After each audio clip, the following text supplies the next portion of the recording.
Hi, everyone. Thank you for coming. My name is Sarah. I'm the curator here at Lake George Historical Association. Today we are welcoming Amy Godine, writer, journalist, and scholar, author of The Black Woods. Today she'll be expanding on the topic of her book, The Black Woods, of which she has many copies available over to the side of us here. And please join me in welcoming Amy. Thank you. Thanks, everybody, for turning out on this nice day. I appreciate it. I'm going to read my talk because, as those of you of a certain age know, at a certain point you just can't trust yourself to get to everything you want to if you just wing it. So I'm not winging it these days. I'm going to talk and try not to read too obviously. I'm not going to talk mostly about the Black Woods, though I'll certainly allude to it, and the book is there for you to look at and buy if you want after. I'm going to talk about the racialized Adirondacks, which includes that story, but is more broad than it. And I think it'll be more, some of you have already read the book, and I think this will be more interesting for you, which it was more interesting for me to do, because I've talked about the Black Woods so many times, honestly, it's nice not to sometimes, so. Thanks for this opportunity. I'm guessing that some of you here who are from here might recall an incident a couple of years ago, a couple of incidents that troubled the Adirondack region when students at SUNY Potsdam were in a video wearing blackface. It was a spate of racist incidents, and the African American then president of the Sierra Club, Aaron Mayer, was harassed when he was kayaking down a river, or he was fishing on the side and kayakers hurled racial epithets at him. A black summer camp instructor was hit with more of the same when he came into Ticonderoga to go to the Walmart, more racist vitriol. And then again in a tavern here in Lake George. This was a bad summer. It's about, I don't know, 6, 7 years ago maybe. The biosphere was electrified by these reports. Does anyone remember this stuff when it all came shaking down?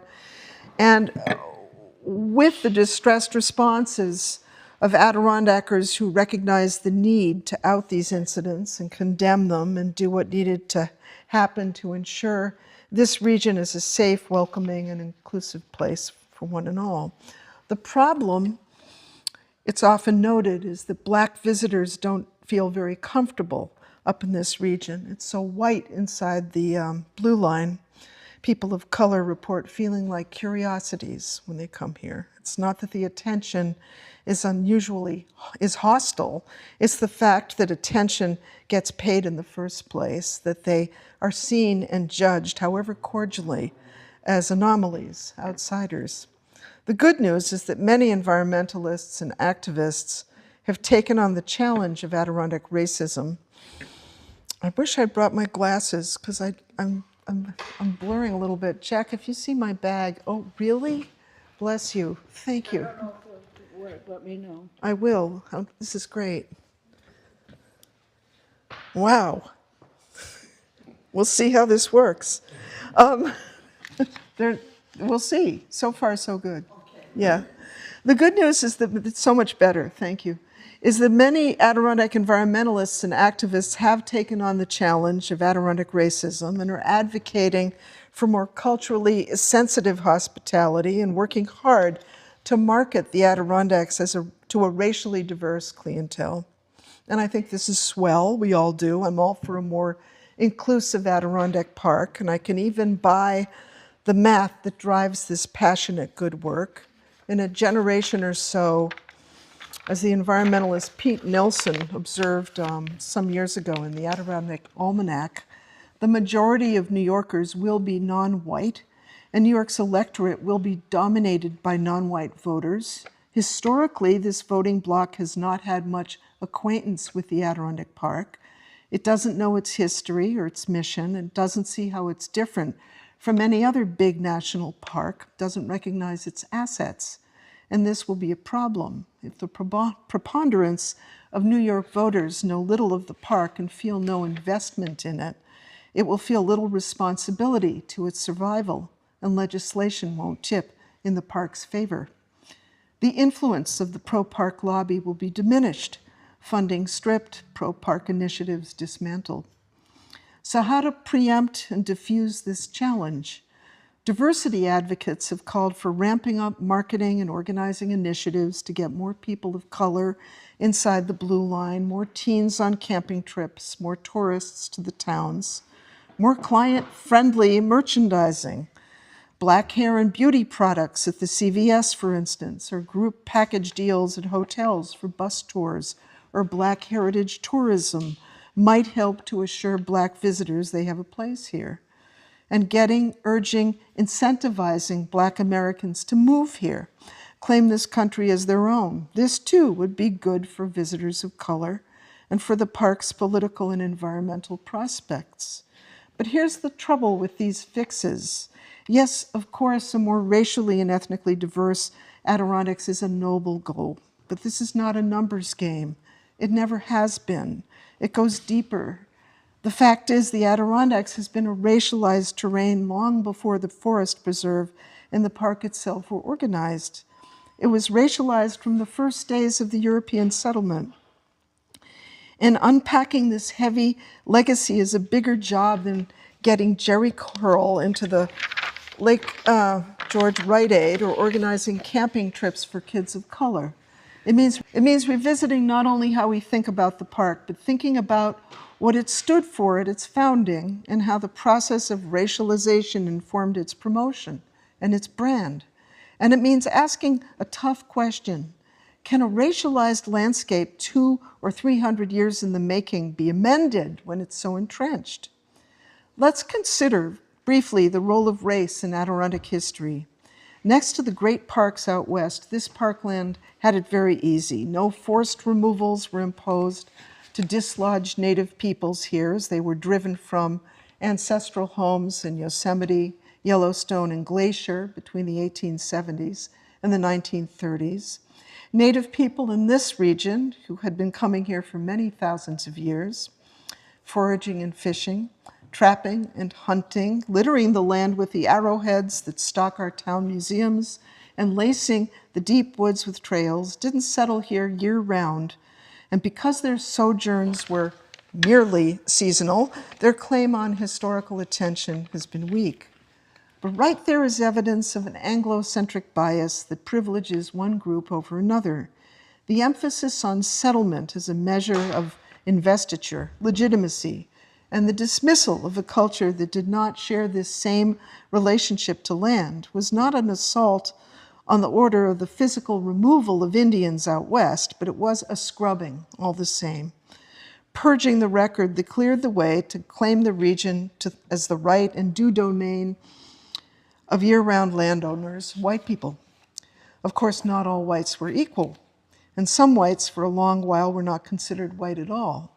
French Canadians, the first Europeans in the region, bore the burden of Anglo-centric racist caricature from the first days of the Republic and of more aggressive assaults in the 20th century Vermont, where eugenicists scoured French-descended enclaves for so-called defectives and targeted them for sterilization.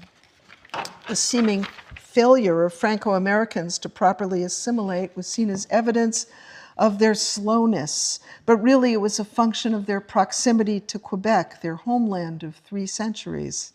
The nearness of the mother country, the access to a homeland no other immigrant group enjoyed, took the urgency out of the effort to Americanize and roused nativist suspicions about the Franco-American split loyalties. What were they anyway, Americans or Quebecois? Many European immigrants felt the same fierce devotion to faith, language, and ancestral home as the French, but no group was so well positioned to sustain the old country ties as the French were. Which advantage would win them no points or favors in Adirondack town and county histories? In Anglo-America, not owning, as we have seen, meant not counting, and poor Franco-American families would not count for much. in local records. Skip back now to the first generations of European Protestants in the region, whose descendants we now generically describe as WASPs.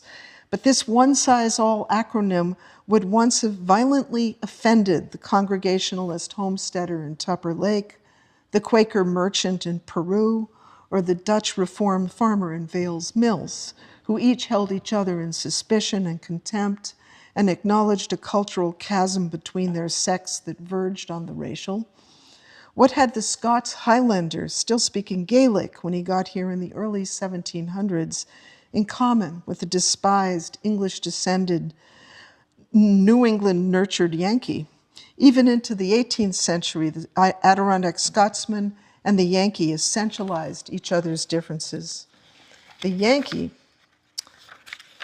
to the Scotsman, was a sharp trader, a chiseler, and a cheat. The Scot, French from the Highlands, was a savage and a rumored cannibal. They gave each other a wide berth. Then came the mid-19th century famine-driven flood of Irish Catholics, an influx that furnished all these embattled Protestant sects with a new enemy outside their ranks and the prospect of a unitary racialized identity, the white Anglo-Saxon Protestant. Against the surging Celtic hordes, Baptist, Methodist, and Presbyterian alike joined ranks as whites fled to, as they joined ranks as whites, to save the fragile republic from the surging papist menace. Nativist propaganda warned of Irish mobism, superstition, and intransigence. These qualities were essentialized. This was their lesser race, their base, degraded nature. Caricatures pictured the immigrant Irish as simian and brutish.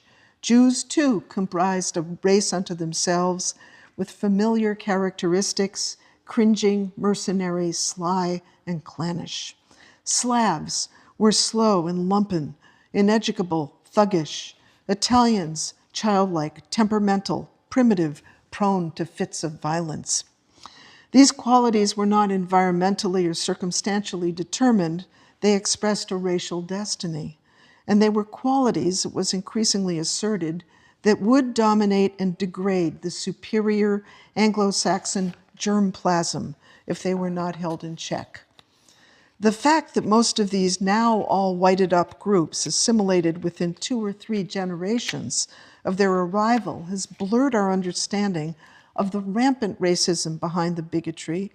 We know some immigrant groups came in for a hard time, but these were white people after all, and victims of racism were brown and black. But now we should know better. For 30 years, science has assured us that ideas of race are changeable and fluid and have no hard and fast genetic meaning. Race is a social construct, a cultural invention. Noel Ignatieff tracks the process of the Irish whitening up in his influential study, How the Irish Became White. Has anyone read that? Oh, it's a great book. You should get it. They did it, he explains, by scrupulously cultivating alliances with Democratic Tammany in New York City, a political organization that hastened Irish enfranchisement and let the immigrants underscore their difference from disenfranchised black people. In the Adirondack region, the process was perhaps less political, but here too, it was the presence of other dark-complected groups that let the Irish clamber up the ladder into whiteness, their brogues tamed, their status buoyed from laborer to landowner, from mucker to mine super, each step gaining them more distance from the racial other down below, like newer arrived Hungarians, Spaniards, Italians, Eastern European Jews. Especially when they were manual laborers, these groups fared particularly poorly in the annals of Adirondack written history, and again, for reasons that invoke the fate of Native Americans. Thousands of Italians sojourned in the Adirondacks, for example, rolling in from Utica, Glens Falls, and Watertown to line track, build dams, widen roads, and make the great bouldered manorial hearths and chimneys for various great camps and hotels. But because their Adirondack stays were seasonal, their experience invited virtually no notice. Same as happened with the Native Americans. Here seasonally, so they don't show up in the records. And if they were noticed, their story was misrepresented, misconstrued. Let's recall that Italy was only unified under one flag in 1861. Only 10% of the population spoke Italian then, I mean in Italy itself. And for generations after unification, Italians identified themselves not with the new paper nation, but with their home region or city, Sicily, Calabria, Puglia. Americans knew these new arrivals by the modern names of nation-states that held little meaning for the immigrants themselves. But nobody was writing about this. The immigrant laborers themselves were illiterate. Their Adirondack experience would not find its way to paper, nor was it represented in material culture. Hamilton County families like the Morehouses and Plumneys, Fishes, Spires, Wellses, Gilmans, and Tefts left monuments to keep their names alive and work alive in Adirondack memory. Towns took their names in streets, parks, dams, cemeteries. They built the homes of heavy brick and granite that show up on historic registers. And encoded in these leavings is a boosterish, coherent narrative of material achievement and endurance. But the homes of the Adirondack rural and industrial poor were never made to last. Class matters, and the cultural geography of an impoverished squatter or lineman in the woods is faint. Place names in local memory can glimpse an ethnic presence that rarely finds its way onto a printed map. Many of you have heard of Timbuktu, the mid-century black farm colony in North Elba, near Lake Placid, whose pioneers were friends of the abolitionist John Brown. But you won't find it on any map, not Timbuktu, or Blacksville, or Freeman's Home, or any of the black neighborhoods engendered by the abolitionist reformer Gerrit Smith's vast gifts of Adirondack land to black New Yorkers in 1846 and 1847. You won't find any of the Adirondack ponds, hills, creeks, or roads that were prefaced by the N-word on any map. Derogatory place names were banished and replaced by federal decree in 1962. In the mining district of Mariah in Essex County, 8 out of 10 of Witherby and Sherman's workers were foreign-born in 1912. That's a lot of people. But the Spanish settlement, the Italian and Hungarian boarding houses are gone. Not much to look at either in what is left of Polander Hill in Lion Mountain, or Dublin outside Chestertown, or Irish Hill in Upper Jay, or Little Canada in Indian Lake. And I think there was a Little Canada here. Am I right? Does it ring a bell? Someone will tell me. In 2001, I curated an exhibit, Dreaming of Timbuktu, for the Adirondack Museum, which you can still see at the John Brown Farm in North Elba, where it's permanently installed in the barn. It opened at the museum at the same time as a terrific exhibition on Teddy Roosevelt's Adirondacks. And the difference between the two shows struck me very hard at the time. And I was jealous. Roosevelt's exhibit fairly glittered with great bling. Books and binocs, sketchbooks, guns, fine fishing gear and camp chairs. What a load of great stuff. Our exhibit still is, all talking walls with hardly any stuff at all. We never found a photograph, drawing, or description of one of Gerrit Smith's black grantees' rough-built cabins, barns, or ice houses.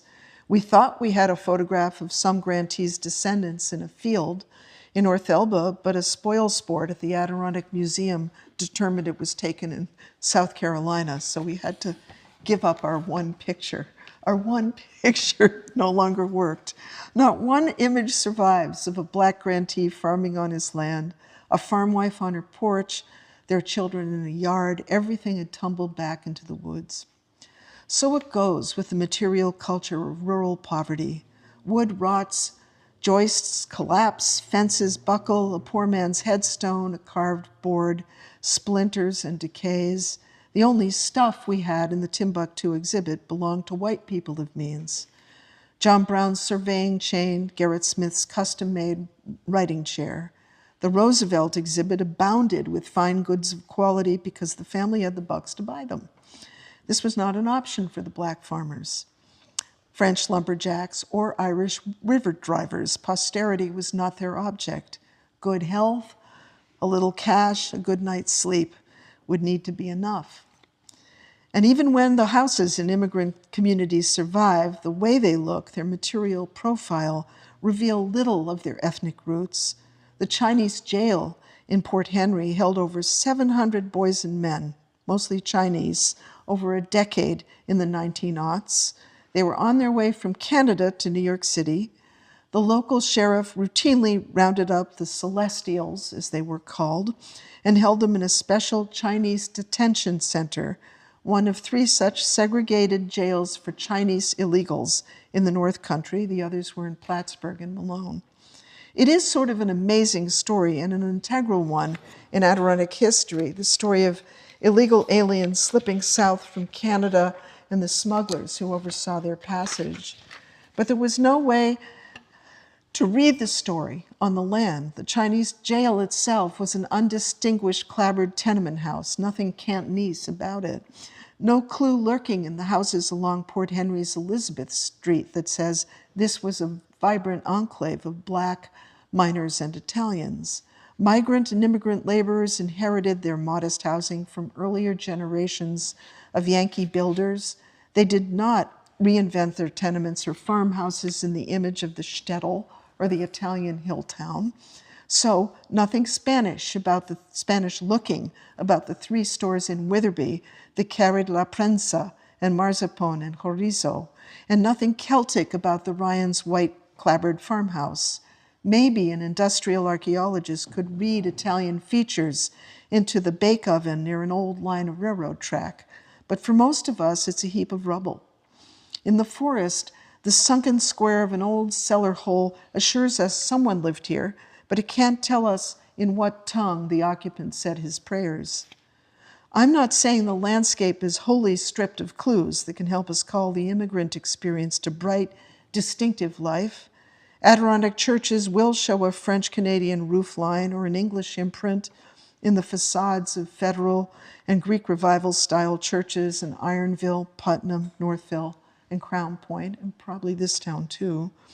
The large spires and proudly prominent siting of our older Catholic churches express the welcome sense of liberation from the despised penal laws of England's Parliament, which for so long curtailed the size and use of Catholic steeples, crosses, and bells. In church structures, if we know what to look for, we can track an ethnic patrimony. And in cemeteries, the cedars of Lebanon on the immigrants' headstones in Tupper Lake, the Hebrew lettering on the graves of Jews, the fleur-de-lis for French Canadians, they all hint at the range and richness of the immigrant legacy in the North Country. The coming of the Irish in the 1940s, the loosening of the floodgates in the 1880s, and tragedies as well. A deadly epidemic that wiped out entire families in Irish town outside Minerva, 1 family, 7 names inside a week. Here, evidence of the immigrants' frontier ordeal is etched in lasting stone. But there were groups that left no clues at all, never settled or were buried here, never aspired to assimilate or gain a public voice, never put their children through the democratizing clothes wringer of local schools or military service. Gypsies, who Adirondack newspapers start noticing as early as the 1870s, remain entirely elusive. In Hamilton County, they touch down in Wells, Speculator, and Tupper Lake, telling fortunes, trading horses, and whipping up anxiety about chicken thieves and pickpockets before they even got to town. "Take in your clothesline and harvest your eatables," wrote an editor in 1881. In 1922, 65 Portuguese gypsies, quote, "swooped down" on Plattsburgh en route to Coney Island. That same summer, Tupper Lake assumed, quote, "all the earmarks of a Wild West town," when 50 gypsies from Brazil, garbed in gaudy hue, caravaned in beat-up cars down Maine. But for all the hoopla in the small-town press, gypsies were never interviewed and left no carte de visite where they touched down. So their side of things, we never heard. Chinese, too, nothing gives us their perspective. Tramps and hobos so prolific in the region during our national depressions, were reviled in local papers, but nothing tells us how they registered our barns, meadows, and small-town jails.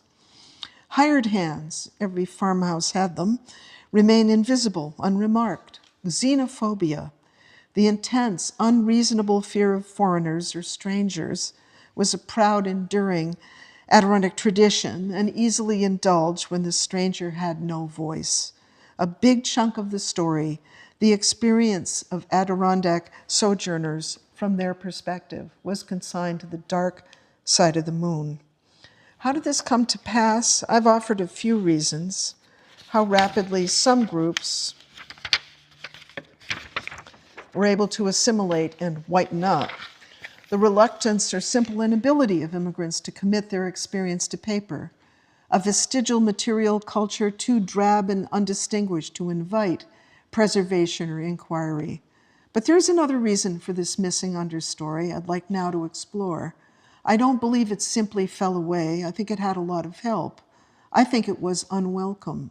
In fact, I think it can be shown that the history of the ethnic and non-white Adirondacks was minimized on purpose. And as I said at the start, this was a process that started long ago. Quote, thanks to the settlers of Essex County of New England origin, the Adirondack historian Winslow Watson claimed in 1853, quote, no county of the state embraced a population of higher intelligence, of pure morality, of more industrious and frugal habits. 7 years later, gushing odes and essays about the Puritan-rooted, undefiled Yankee roots of Adirondack country exalted the death and burial of the radical abolitionist John Brown. An emerging genre of travel literature pitched not at land speculators or industrialists, but at an emerging city-weary leisure class, valorized a wilderness that promised not only rest and recreation, but physical and spiritual regeneration, and an accessible wilderness as well, thanks to rail, steam, and stagecoach service, but not so accessible that anyone could reach it. It took money to enjoy the Adirondacks as a tourist, excursionist, or sportsman. Money for the transport, for the weeks away from work, for the gear, guns, rods, reel and creel, couture, and for the guide. A common laborer could not afford this. An immigrant, no way. And this was not a neutral feature of the experience. It was a positive good. From the first days of its development, the recreational Adirondacks was an economically exclusive and exclusionary landscape, a proving ground for the exertion of white privilege and power, and a refuge, an escape. From what exactly? Well, cities, obviously, with everything that wrecked them. Congestion, noise, befouled air, consumptives, drunks, filth, and evidence of poverty, drunkenness, malnutrition, and disease. But also people who looked alien and nothing like themselves. First of all, poor Southern blacks, such an unnerving influx of them since the Civil War, and raising everywhere the threat, the risk of miscegenation and a defilement of the race. And immigrants as raucous, driven, and prolific as an army. Were they an army? Was the United States being invaded by the darker, shorter, lesser tribes? Some folks worried. And what were the implications here for the survival of American identity and character? The convergence of the peak era of European immigration to this country, 1880 to 1924, and the boom decades of eugenics, the pseudoscience that aimed at improving the genetic quality of the human population through anti-immigration laws, compulsory sterilization, anti-miscegenation rulings, and institutionalization, was no fluke. In the 1880s, long-standing post-Civil War anxieties among native-born Americans about cultural and racial degradation were boiling to a head. Jostling throngs of immigrants, warned the leading eugenicist ideologue and author Madison Grant, drawn from, quote, the weak, the broken, and the mentally crippled of all races, end quote, were invading North America with all the rapacity lesser races had visited on ancient Greece and imperial Rome. The solution? stop them, segregate them, deport or sterilize them, or lesser races would assuredly prevail. Cross a purebred Nordic specimen with an African, Native American, Hispanic, Jew, or any other lower type, and the more primitive and brutish race would invariably overwhelm the more refined, less brutish Nordic germplasm. Our nation would be worse than defiled. It would be mongrelized. And old stock Americans, Homo europaeus, I don't know, someone will tell me later, the white man par excellence, would soon be rare and little seen, as rare and little seen as the imperiled native Adirondack moose. This is not my metaphor. It's one of the eugenicists. And in Madison Grant's and others' words, we can begin to trace the affinities between the principles of environmental conservation and the new eugenics program that was emerging at the time. Both progressive movements were dedicated to the efficient husbandry of native resources, from the Adirondack wilderness to our best genetic germ stock. And both movements were driven by the shared fear of contagion, of admixture, of pollution, and conversely, a cultish pursuit of purity. Advocates of the Adirondack Forest Preserve and the Adirondack Park and spokesmen for Adirondack sportsmen's clubs and great camps and preserves shared these concerns as well and were powerfully compelled by the eugenicist agenda. After all, the watchword of progressivism was efficiency, and melding the two passions, conservation and race betterment, just seemed to make such sense. The threat to Anglo-Saxon purity posed by the arrival of some 25 million people in just 40 years' time seemed to neatly parallel the raging threat to to Native American wildlife and flora. Little wonder, really, that in 1910, the president of the Daughters of the American Revolution would declare, "We, the mothers of this generation, ancestresses of future generations, have a right to insist upon the conserving of not only our soil, our forest, birds, minerals, fishes, waterways, in the interest of forest future homemakers, but also upon the conservation of the Caucasian race in our land." This, then, is the wider context we need to keep in mind when, say, we read a headline in an Adirondack paper in 1910 about an Italian miner who got arrested in Moria for shooting songbirds for his table. For the reader and the writer in that age, this wasn't a petty crime. This was an assault on our native patrimony by an interloper so dangerous, so grim, the conservationist William Hornaday, who wrote the bestseller Our Vanishing Wildlife and the head of the Bronx Zoo, actually likened him, the shooter, to an invasive. Writing about Italians in forest and stream, he declared, "They are pouring into America in a steady stream. They are strong, prolific, persistent, and of tireless energy. They work while the Native Americans sleep. Wherever they settle, their tendency is to root out the Native American and take his place and his income. Toward wildlife, the Italian is a human mongoose. Give him power to act, and he will quickly exterminate every wild thing that wears feathers or hair. To our songbirds, he is literally a pestilence that walketh at noonday," and so on. So much more was at stake here than a meadowlark. That bird and all things wild stood for all things native, pure, and undefended. To shoot a songbird for the pot, the origin of the word potshot, incidentally, revealed a neediness and desperation that had no place in our good woods. Market shooters and pot hunters were more than low-born. They were uncivilized, unevolved, and would not change. This was a given. Against not just one trigger-happy immigrant, but this whole predatory species, the Adirondacks had to be protected. For the songbird's sake, but also for the Adirondack watershed. The native woodlands, the balsam-scented, ozone-laden, healing Adirondack air, the clarifying cold, the uninterrupted viewshed, each of these an icon of purity, to which would be annealed a human purity as well, namely the integrity of an undefiled Anglo society. It was all part of the same bounty, the same endangered world. And the Adirondack Hunting Club and Private Preserve and Colony were more than defenders of this world. They stood for it. They were its face. For all the ranging differences between these clubs and great camps and compounds, wrote the Adirondack Park historian Barbara McMartin, this was the single thing they had devotedly in common, the right to insist on social exclusivity, on the purity of their white worlds. Well, she never mentioned race, but I am. Race was not her interest. The early hunters' clubs and fishing clubs that cleared the way for the formation of the park did much more for conservation than keep their streams and lakes well supplied with noble game fish.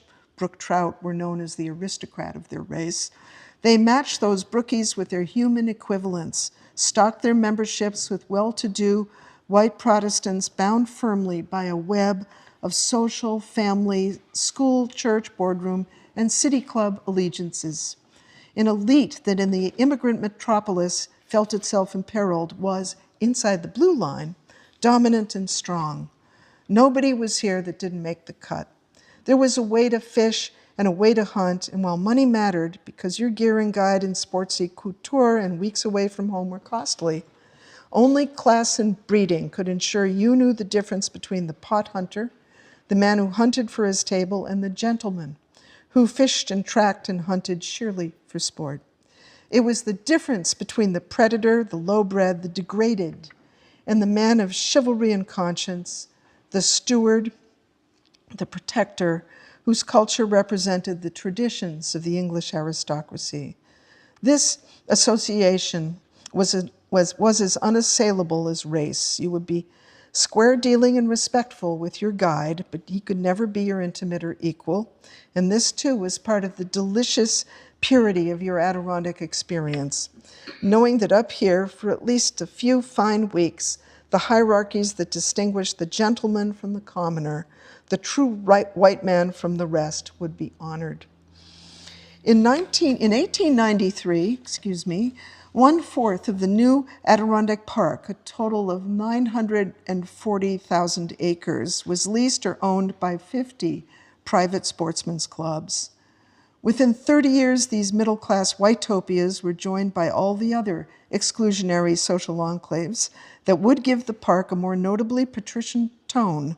Great camps, grand preserves, residential colonies like the Lake Placid Club, biggest four-season colony of its kind in the nation, the elite summer camps and lakeside multifamily compounds, country clubs, lake associations, etc. All were asked and expected to defend the conservationist principles that undergirded the park itself. And I'm going to venture a good guess that nearly all of them represented a culture of exclusion, class bias, and racism. State lands, of course, were different, public and open to one and all, or one and all who could afford to get up here and make the journey worth their while, a caveat that excluded many millions, but the geography was no one's fault. More interesting are the choices made that revealed the park's ease and affinity with the private mini-parks in its midst. Early on, the Forest Commission might have bought that near million acres of clubland and made it all part of the park. This land, the State Fish and Game Commissioner observed in 1893, was more than fine, it was the best. The heart of the region, so to speak, has been cut out and appropriated by private interests. He told Forest and Stream, with few exceptions, all the best and desirable lands and waters are potentially closed to the public. Its purchase might have argued for its eventual access for a much wider and diverse demographic than a select non-resident few. But why spend the taxpayers' money when the clubs themselves had promised to steward and patrol their land at no cost to the state? And why, this reason left implicit, but obvious all the same, reward the undeserving? The park and the many private parks within it stood for progress, management, and order. The woodsmen, poachers, hunters sniffing around the gates were mess makers and despoilers.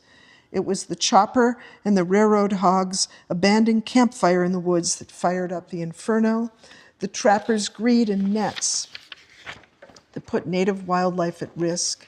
It was his wife's and daughters' imperfect housekeeping that disappointed tourists' expectations for how this country ought to look. A frequent complaint that excursionists made when they took trains through the Adirondacks was how untidy the local cabins were that they saw through the woods. Emerging hierarchies of the deserving and the unworthy would judge any poor Adirondacker who fished or hunted not for sport but for his family as an archaism, an unenlightened remnant of a savage, outgrown era. Could such a relic be trusted to steward a new Central Park for the world, as the Adirondack Park would be known?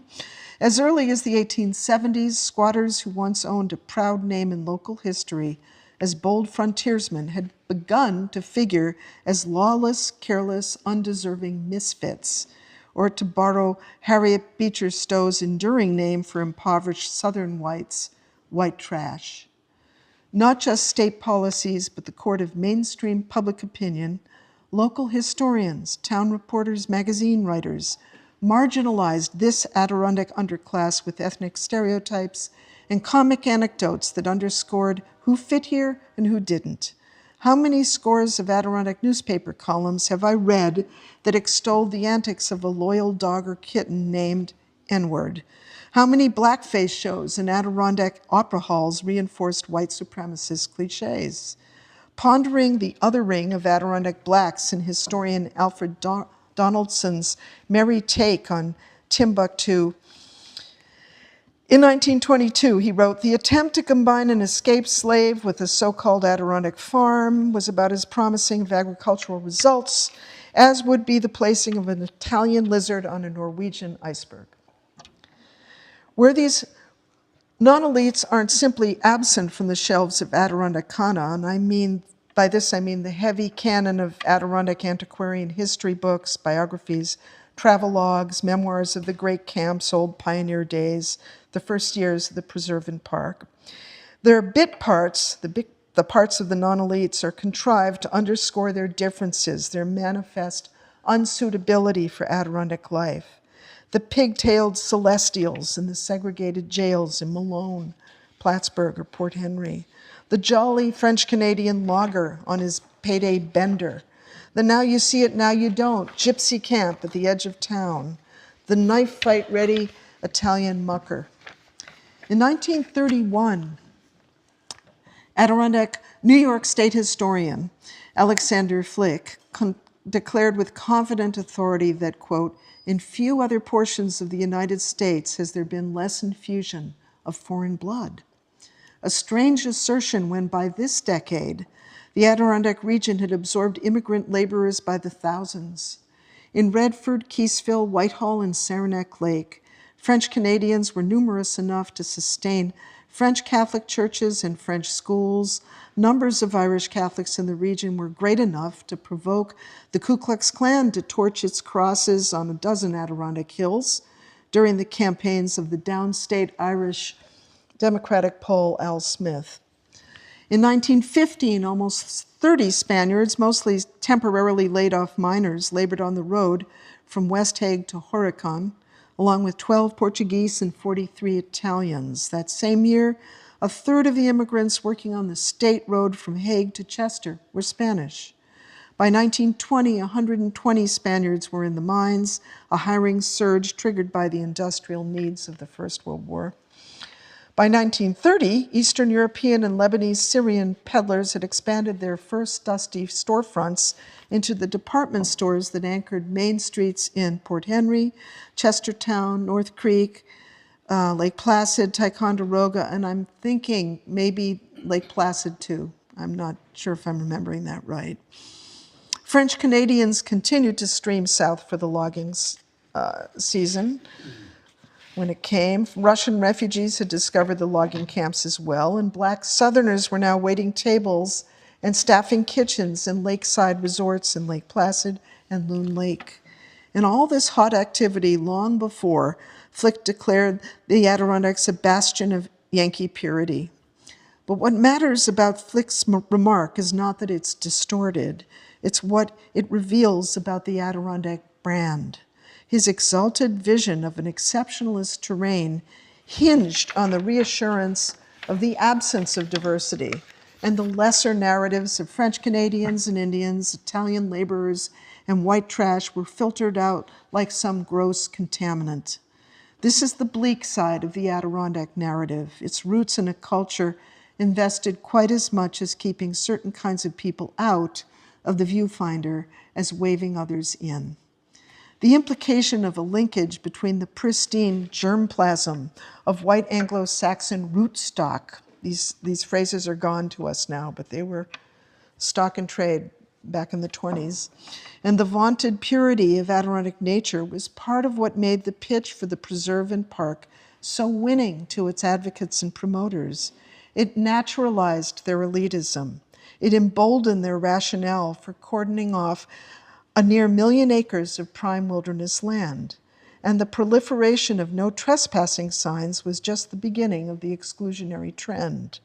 Other strategies that helped secure and purify this landscape were the restrictive covenants and bylaws of residential colonies, summer camps and clubs, which ranged from the coded to the crudely explicit, town ordinances that outlawed peddlers, a shot at Syrians and Jews. In the 1920s, as Black Americans gained the means to tour and travel, a de facto culture of Jim Crow that made booking hotel rooms an annual ordeal for Black pilgrims who came to Lake Placid every spring to celebrate John Brown's birthday in North Elba. In her short book, Playing in the Dark, the novelist Toni Morrison makes the point that authors don't have to write about brown, black, or yellow people to produce profoundly racialized narratives. The number of Black characters on the page isn't the point. The deeper thing is the imaging, the language, the guiding metaphors, and how they work. Morrison was writing about classic American literature, Melville, James, Hemingway, and Cather. But I think we might apply this point to history, and the insight would still hold. What ails the Adirondacks isn't a dearth of Black tourists or Black residents. It's what race or racial difference has signified for our idea of this place from the first days of the Anglo-European settlement. It's how the false trope of purity has racialized the history and the landscape both, and othered the undeserving, the unfit, for memory.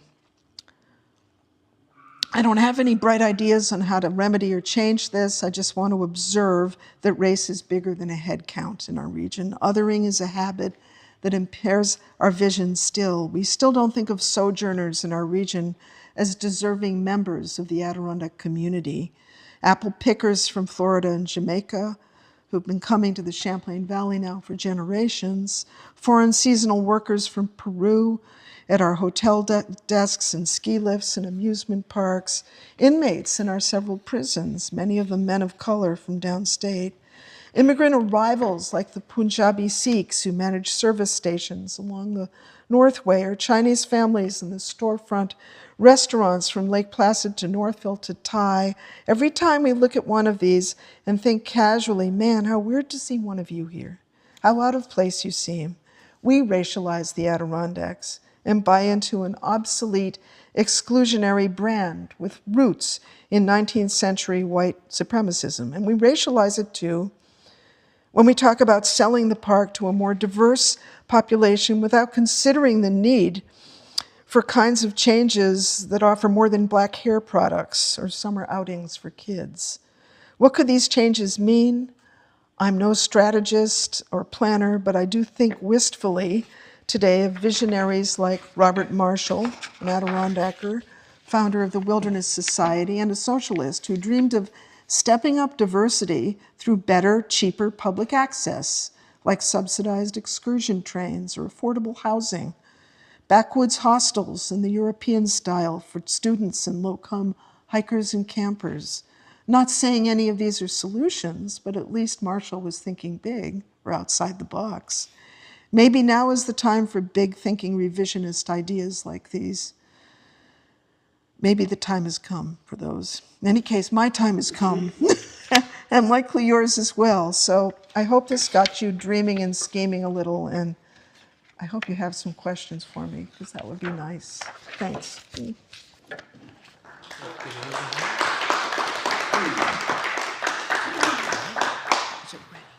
Anybody? We're Yeah. going to actually try to mic your questions. Oh, good. I got it, Tony. Okay.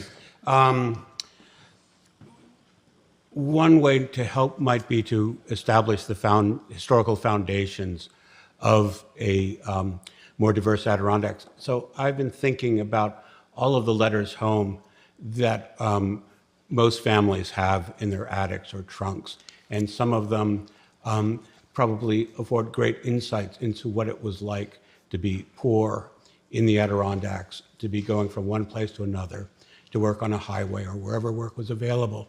And I don't know of any collection or library that would be interested in those, though I think they should be. And I'm wondering if in your, for instance, relationships with the, what is it they call the Adirondack Museum now, Adirondack Experience, whether or not you found any openness to a wider view of what's worth preserving. Oh, that's a great question, and it comes back to the problem of literacy and the lack of it. What do you do with an immigrant generation that isn't literate in this language, or maybe its own, and isn't writing because the writing skills or material isn't there, or writing isn't valorized in that culture? The closest I've come to documenting the immigrant experience is not very close. It's through the columns of employees that bosses kept for the mines, say, or for tanneries or so forth. You can at least see who's working there. It's what boarding houses name in their lists of patrons, if those are kept at the Adirondack History Museum, for instance. Censuses are always a huge clue, but they just go so far and then you hit a wall. Church records are probably good. I haven't examined those, and they're probably consolidated now in centralized archives, is my guess, in a number of cases. It's always from an Anglo perspective. It's very, I think I've seen some letters in Hungarian that a pastor in Port Henry who helped out the Black immigrant community in the library at Port Henry, but he was a Protestant and the people he was helping were Catholic, and there was a huge divide between them. He was the first to describe when he talked about his experience. It's really tough because literacy itself presupposes an education and advantages that probably would have steered you out of the jobs that immigrants were taking who were unskilled in their first years here, and what was available to the person who could write. So that's the problem. So I wonder if there are sort of inductive proxies. For instance, the folk song collections of Marjorie Lansing Porter. Some we may not have listened to those carefully for the immigrant experience. We may I don't have think listened- anybody's listened to anything she's done nearly hard enough. I think she's a great hero of Adirondack social history. I agree. Yeah. My experience with her, though, or with her recordings, is I have never listened to them for that particular experience. I've Right. listened to them for histories of logging and the various traditions that she was able to preserve through those. Yeah. But I don't know if anyone has ever tried to listen to them for what did it feel like to be a French-Canadian immigrant. Yeah. Those kinds of experiences, which is what archaeologists say, it's worth preserving data because you may have questions that no one thought to ask 40 years ago, and perhaps those collections of folk songs and perhaps folk art contain clues that if a scholar that you were mentoring might be able to go back and Yeah. listen to those. And Well, look she's at a those. great example. This is a wonderful, the daughter or granddaughter of a great North Country public servant and historian, Wendell Lansing. Did you know they were related? I did. I knew because An he had the abolitionist Essex County also. Republic. They own the Essex County Republican, which is Right. a great Whig newspaper Yeah. in the North Country. And she's of that family, and she really dedicated her life to Adirondack history. She was the Essex County historian and a terrific recorder of her findings, and I just think so much work could be done on her work. It's painful to think that it hasn't been at this point. Well, it may have been. Yeah, there are a number of great Adirondack lay self-taught historians who haven't gotten any credit or love. It's time they felt the love, but that's up to us. We're going to have to take care of that. Someone else? Yeah. You mentioned the Ku Klux Klan. Were you referring to the problem in Malone where they hired a lot of African Americans and then decided they didn't? I think it was probably for Alcoa. They decided they I did not remember want that. them in their town. No, I wasn't referring to that. I wasn't. Was the Klan involved in that, in their sort of Well, expulsion? I can't remember all. It was a talk that I listened to. Yeah. And it was a woman who gave the talk, and they documented where people were kicked out of their boarding houses, families were evicted, and there was a threat of the Ku Klux Yeah. Klan, but I can't remember if they actually were there, but it was imminent if people did not leave after people were invited. And this was, not that long ago, 20s, 30s, 40s. Well, that was the heyday of the Klan. Yeah. And especially in the North Country, that was its strong point. And that was in the Adirondacks, the Klan activities were largely directed against Irish Catholics. But they would have been directed at black people where they were in force in the population. Malone would be one of those places. Yeah. But at the time, in the 20s, there were hardly any black farmers left who stayed with Garrett Smith's Interestingly land enough, giveaway. have you been to the Underground Railroad Center in Albany, in Livingston Street? It's Harriet and Oh, yeah. Yeah. It's the They- Myers family. Yeah. they are, I think today, having a field trip up to John Brown. Oh, good. Yeah. I think they probably do that several times a year. Yeah. Yeah. And the other comment I want to make, you're talking about the people nowadays that were uncomfortable. I had to look it up. In Lake Placid, Nicole Houghton Patterson, they wrote on the Yeah. graffiti. Yeah. She was the diversity Yeah. chief, the director of diversity issues in that town. That was in 2000. So. Yeah, and she wound up leaving the region. I think that made her so uncomfortable. I know, that was rough. That was a terrible thing, and I don't I think I get have the a lot of feeling they ever caught whoever did that, nor do I know that that person was pursued with great avidity. I'd be surprised. But yeah, the good news about it was it did draw attention to the problem of racism in beautiful sunny Lake Placid and made that town sort of sit up and say, what can we do better?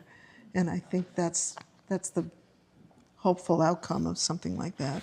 But that was horrible for her. Yeah. Someone else. Yeah. Thank you. From the perspective of Native Americans, I don't know if you've ever heard of the book Black Dawn, Bright Day. No. It's an excellent book. Yeah. And it's from the perspective of how Native Americans viewed the white coming to America. It is excellent. It Okay. lays out their perspective of the shapes of the houses, how people thought, their arms, and then how the Native Americans were attached to the environment. As very, very predictive. Sun Bear writes it. It's excellent. It was written in the 90s, I think. Okay. And it's I was just interested in how much of perspective from the Native Americans who were here when white men came in, or white people. Is there anything in the annals or their history that records any of this? I am the worst person to ask about this. I completely dropped the ball exploring the Native history that preceded the history I described in my book. Obviously, there were tribal communities and Native families in the North Elba region, but I had a big blind spot. It didn't occur to me for It's just amazing. year. Plus, the history of the schools that Yeah. were, the kids were taken off the reservations and they were put into schools. That was a Midwestern thing. I don't think it affected natives in the Adirondack region. sort of, Yeah. but actually it was suggested by Henry Knox. Oh, He was really? the one that actually suggested that they take care of these savages. Yeah. On the, so, there's just, when you read all the background on everybody, it's just really amazing. But they really have a perspective on Yeah. us. I think Kurt Steger might be a better resource on the Native American story in the Adirondacks. He's done a good deal of He's homework in on that. Saratoga. Is he the one in Saratoga? No, or the- he's up in New Paltz? That's right. Okay. Yeah. And he's working with someone who's even more of an authority than he is. David Fadden. That's right. Is he alive or? Yeah. So, okay, so it's his father who passed. Yes.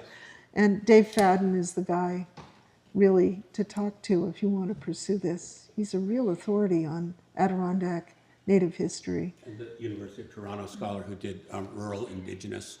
which is Oh, also that's a good book. authoritative Yeah, text. but I can't think of her name. Neither can I. Okay. Yeah. Look up the book Rural Indigenous. It's a really good book. It's We do have, this Wednesday, we will have Tom Porter from the Mohawk Nation. He will be here, so if anybody, he might be able to answer some questions. and like what's he this. going to talk about? Haudenosaunee Worldview is the Okay. official title. That would be great. Yeah. Huh. Tom Porter. I don't think I answered your question at all, but what can I say? I also was curious about, from a woman's perspective, how much of this was impacted. We talk about the men and the families, but I don't know if you found any information on how women suffered, because I think they probably suffered more. You're just hitting all the soft spots. You're going I'm- for the, you I'm know, just- it's a real problem. I could not find any documentation from a woman's point of view for anything to do with the Black community I wrote about. The only women's perspectives I found were represented by the writers in John Brown's family. A number of the daughters and his wife wrote letters, and they wrote about how the Black community was doing and how their neighbors were faring. And they are the resource for the women's point of view in that community at the time. But that archive has only been saved because of the celebrity of John Brown. How many more are buried in local archives and stacks that we don't know about that would reveal a world about pioneer experience? And were the women taught to read and write at the time we want to know about? I'm guessing not. It would be really, I mean, John Brown was exceptional in insisting all his kids learn how to read and write.